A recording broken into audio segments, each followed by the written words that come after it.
California sensibility, a state of mind that has gone on to spread throughout the entire world.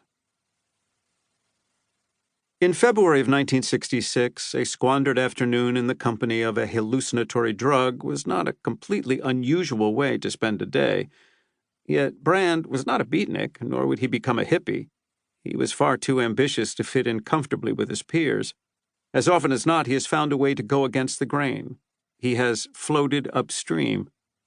When he wandered onto his rooftop, he was a lanky 28-year-old with already thinning blonde hair, an aquiline nose, and a long face often painted with a toothy grin. People who met him then described him as socially awkward, overly earnest, and cerebral. 6 years earlier, as a college senior, he'd discovered San Francisco's North Beach and immediately fallen in love with its libertine world of artists and beat poets. An aspiring photojournalist, he was living off a small family inheritance that allowed the freedom to dive deeply into San Francisco's bohemia. Years later, when the two met at the Santa Fe Institute, mathematician and economist W. Brian Arthur asked Brand what he did. His response was, "I find things and I found things." Many of the things that Brand has attempted in the past 6 decades would fail, but some have succeeded spectacularly. He has retained an uncanny ability to stumble into trends early and sometimes to create them. One of the most important roles he has played, first for the counterculture generation and more recently for millennials, is as a model for how to live one's life. Steve Jobs fastened onto the Brand approach in recounting his own life in his influential 2005 Stanford commencement address.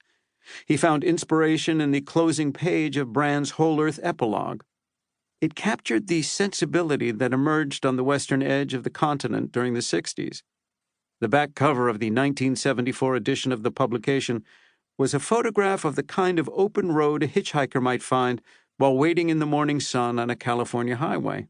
Adventure and unlimited possibilities await the traveler.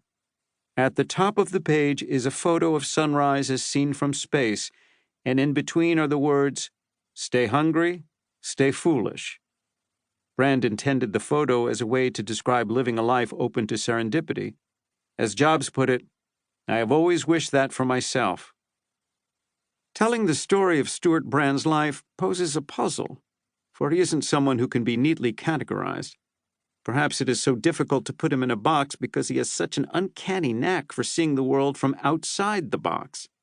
After playing a major role in the creation of the environmental movement, decades later he would push back on the anti-nuclear movement, defining himself as an eco-pragmatist. He did so because he was opposed not to environmentalism, only to environmentalists, whom he viewed as being anti-science ideologues. Today, he sees himself as a conservationist rather than a preservationist. Humans are very much a part of the natural world, he argues. They have co-evolved with it, and they are duty-bound to care for it. His thinking has not so much changed as evolved. While he is labeled as an early techno-optimist, during the past 2 decades it has been the existential threat of climate change that has framed his thinking and actions. In editing the Whole Earth catalog, he embraced and celebrated amateurs.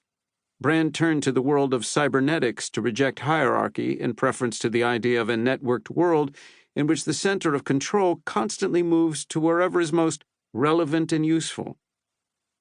It was a worldview that both resonated and broke with the New Left, for Brand rejected traditional politics and focused instead on what he called direct power, a focus on tools and skills for the individual, emerging from his early libertarian sympathies.